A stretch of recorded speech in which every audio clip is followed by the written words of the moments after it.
देख जो मैंने भी मेंबरशिप टेम्पलेट कंप्लीट कर देछ ताकू वैलिडेट करिया पड़ियो। वैलिडेट करिया बेले शक्ति सर जो पठे थिले हमर ग्रुप रे गोटे वर्ड फाइल टाइप रो प्लस देखो सेटा मु ओपन करछि जोटा ओपन कला परे आकु प्रथम रु नै कि लास्ट पर्यंत कॉपी करिवो। ठीक अछि एटा पूरा कॉपी कलो। कॉपी कला परे आकु नै कि हमर मेंबरशिप टेम्पलेट रे जोटा कि ओपन कला परे एठी ऑल्ट F11 मारिवो। ठीक अछि ऑल्ट F11 ऑल्ट विल मारला परे एठी इंसर्ट मारिवो। इंसर्ट पर मॉड्यूल। ठीक अच्छे मॉड्यूल मारला पर आपन जोड़ा कॉपी करथिलो सेटा को एठी पेस्ट करिवो। पेस्ट कला पर एठी देखो ऊपर अछि रन रन रे मारलो तापर F5 जोड़ा रही रन फंक्शन F5 तापर रन रे ही मारिवो।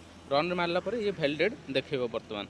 तो देखो एठी कोन कोन एरर आसुची एरर रे आपन देखि पारिबे। देखो एटा एठी एरर देखो गोटे ही मोर जोड़ा कि एरर देखो फादर नेम देखो रो नंबर 467 फादर नेम रही blank value father name blank रही से जोड़ा कि मोर एरर देखला।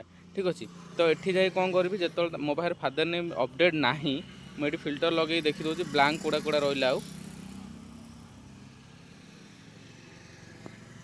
ब्लांक रे क्लिक करी ओके करुँची जेहेतु मो पाखे फादर देखो रो नंबर 467 आसिले आर देख तार फादर नेमटा ब्लांक अच्छी एठी मु कौन करी फादर नेमटा एठी मु अपडेट करी जो तुम एठी अपडेट कले किसी एरर देखो तो ताहले आकु पूरा पूरा काटिकी पुणी थरे जो मेंबरशिप टेम्पलेट को सेव करथिलो से टेम्पलेटा ओपन करिवो। ओपन करिकी ए रोटा को जाइकी फादर नेम नॉट एबल पके सेव करिवो। तापर पुणी थरे जाइकी पुणी जेमती वैलिडेट करिवो।